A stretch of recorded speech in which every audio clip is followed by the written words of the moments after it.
በዓለም ላይ አሜሪካ፣ ቻይና፣ ፈረንሳይና ጃፓን እነዚህ ተጻራሪ ሀያላን ሀገራት በሰላም ጎን ለጎን የሚኖሩባት ብቸኛ ስፍራ የት እንደሆነች ያውቃሉ? መልሱ እዚሁ ጎረቤታችን ጅቡቲ ናት። ነገር ግን ይህ አብሮ መኖር የፍቅር ሳይሆን በማንኛውም ሰከንድ ሊፈነዳ የሚችል የጂኦፖለቲካ ባሩድ ነው። ዛሬ በዚህ ትንሽ ሀገር ውስጥ ስላለው ግዙፍ የጦር ፍጥጫና የኢትዮጵያን ሕልውና እንዴት እየተፈታተነ እንደሆነ በጥቂቱ እንመለከታለን። ይህ ኢትዮ ፕላስ ነው። ኢትዮ ፕላስን ሰብስክራይብ፣ ቪዲዮዎቹን ደግሞ ላይክ እና ሼር በማድረግ ጥቂት ደቂቃዎችን ከኛ ጋር እንድታሳልፉ በአክብሮት እንጋብዛችኋለን። ጅቡቲ በቆዳ ስፋቷ አነስተኛ ብትሆንም በዓለም ፖለቲካ ውስጥ ግን ግዙፍ ስፍራ አላት። በአፍሪካ ቀንድ የምትገኘው ይች ሀገር የዓለም ሀያላን አገራት ወታደራዊ ካምፖቻቸውን የቀለሱባት የምድር ስትራቴጂካዊ ማዕከልም ሆናለች። አሜሪካ፣ ቻይና፣ ፈረንሳይና ጃፓን እዚህ በቅርብ ርቀት ላይ ይሰፍራሉ። ነገር ግን ከዚህ ፍጥጫ በስተጀርባ ትልቁ ድርሻን የምትወስደውና የህልውናዋ ጉዳይ የሆነባት የኛው ኢትዮጵያ ናት። በጅቡቲ ያለው የሀያላን ውጥረት ለኢትዮጵያ ምን ትርጉም አለው የሚለውን በዝርዝር እንመለከታለን። ጅቡቲ ለምን የሀያላን መናኸሪያ ሆነች? ጅቡቲ የምትገኝበት የባቤል መንደብ የባህር በር በዓለም ላይ ካሉ የንግድ መስመሮች እጅግ ወሳኙ ነው። በየዓመቱ በቢሊዮን የሚቆጠር ዶላር የሚያወጣ ነዳጅና ሸቀጥ በዚህ ጠባብ መስመር ያልፋል። ወታደራዊ ካምፖችም እዚህ ይገኛሉ።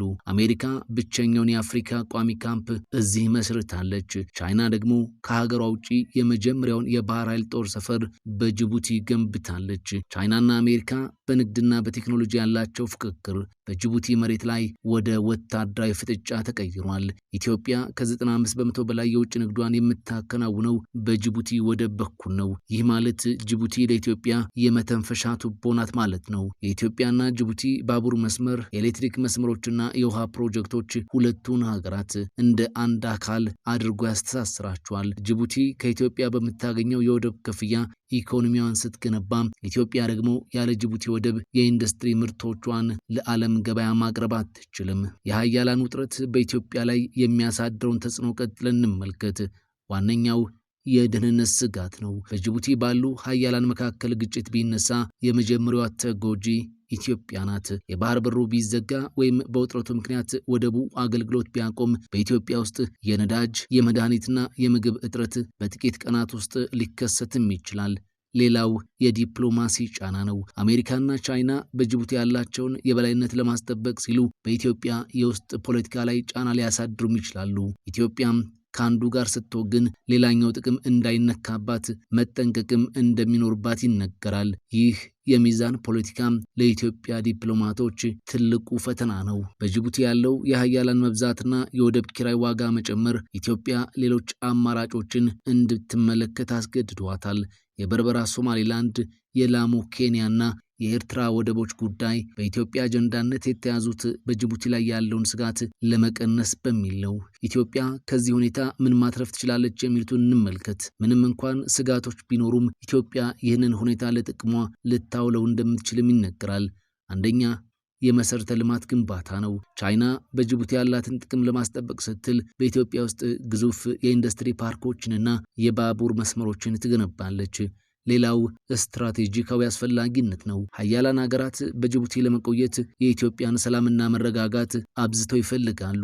ምክንያቱም ኢትዮጵያ ካልተረጋጋች ጅቡቲም ዋስትና አይኖራትም። ይህ ኢትዮጵያ በዓለም አቀፍ ደረጃ ያላትን የመደራደር አቅምን ይጨምረዋል። በጅቡቲ ያለው የሀያላን ፍጥጫ ለኢትዮጵያ ባለ ሁለት ስለት ጎራዴ ነው ማለትም ይቻላል። በአንድ በኩል ለኢኮኖሚ እድገት የሚረዱ መሰረተ ልማቶችን ይዞ ሲመጣ፣ በሌላ በኩል ደግሞ የሀገሪቱን የንግድ ደህንነት ለሌሎች አሳልፎ የመስጠት ስጋት አለው። ኢትዮጵያም የራሷን የባህር በር አማራጮች እያሰፋች በጅቡቲ ካሉ ሀያላን ጋር ያላትን ግንኙነት በጥንቃቄ መምራት እንደሚኖርባትም በተንታኞች በኩል ይነሳል።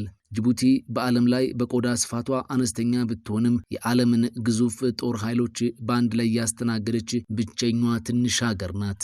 እዚህ ጋር ሰላም ሳይሆን የጦር ዝግጅት ነው የሚታየው። አሜሪካ ከ4500 በላይ ወታደሮች በጅቡቲ ያሏት ሲሆን በአፍሪካ ቀንድና በየመን ለሚደረጉ የጸረ ሽብር ዘመቻዎች እንደ ዋነኛ ማዕከል ትጠቀምበታለች። ቻይና ከአሜሪካ ካምፕ ጥቂት ኪሎ ሜትሮች ርቀት ላይ ትገኛለች። ይህ የቻይና የመጀመሪያው የባህር ማዶ ጦር ሰፈር ሲሆን የባህር ኃይሏን እስከ ህንድ ውቅያኖስ ለማስፋፋትና የንግድ መርከቦቿንም ለመጠበቅ የተገነባ ነው። ሌሎች ሀገራት ማለትም ፈረንሳይ፣ ጃፓን፣ ጣሊያንና በቅርቡ ደግሞ የሳውዲ አረቢያና የሩሲያ ፍላጎቶች ጅቡቲን የጦር አውድማ አስመስሏታል። ይህ ፉክክር የአይጥና ድመት ጨዋታም ይመስላል። አሜሪካና ቻይና አንዱ የሌላኛውን የጦር እንቅስቃሴ በቅርብ ርቀት ለመሰለል ምቹ ዕድል አግኝቷል። የኤሌክትሮኒክስ መረጃ ስርቆትና የስለላ ድሮኖች በጅቡቲ ሰማይ ላይ በብዛት ይገኛሉ። ለምሳሌ አሜሪካ ቻይና በጅቡቲ ካምፓ በኩል አውሮፕላኖቻችንን በሌዘር ጨረር እየረበሸችን የሚል ክስ በተደጋጋሚ ታቀርባለች። ይህ የሚያሳየው ደግሞ ፉክክሩ ከቃላት አልፎ ወደ ተግባራዊ ትንኮሳ መሸጋገሩን ነው። ቀይ ባህርን የሚቆጣጠር የዓለምን ንግድ ይቆጣጠራል። ቻይና የባህር ኃይል መርከቦቿን በጅቡቲ ማቆሟ አሜሪካ በቀጠናው የነበራትን የብቻ የበላይነት ተገዳድሮታል። ኢትዮጵያ የዚህ ወታደራዊ ፉክክር ቀጥተኛ ተጎጂ ልትሆን የምትችልባቸው ምክንያቶችም አሉ።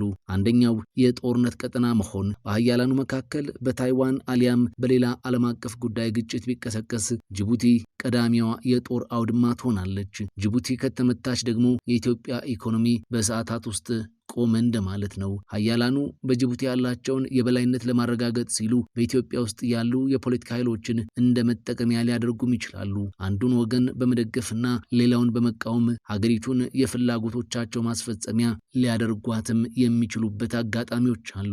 ይህ ፍጥጫ ኢትዮጵያ የራሷን የባህር ኃይል መልሳ እንድታደራጅ ትልቅ ምክንያትም ሆኗል። የሌሎች ሀገራት ጦር በደጃፏ ላይ መከማቸቱ ኢትዮጵያም በባህር ዳርቻዎች ላይ የራሷ ቁጥጥር እንዲኖራት ብሔራዊ ስጋትን ፈጥሮባታል። ኢትዮጵያም በጅቡቲ ላይ ያላትን ወሳኝ ተጽዕኖ በመጠቀም ውጥረቱን ማርገብ ትችላለች። ኢትዮጵያ ለጅቡቲ ንጹህ ውሃና መብራት ታቀርባለች። ጅቡቲ ውስጥ ሰላም እንዲኖር ኢትዮጵያ ዋስትና ነች ማለት ይቻላል። ሀያላኑ አገራት በጅቡቲ ለመቆየት የኢትዮጵያን ይሁንታ ይፈልጋሉ።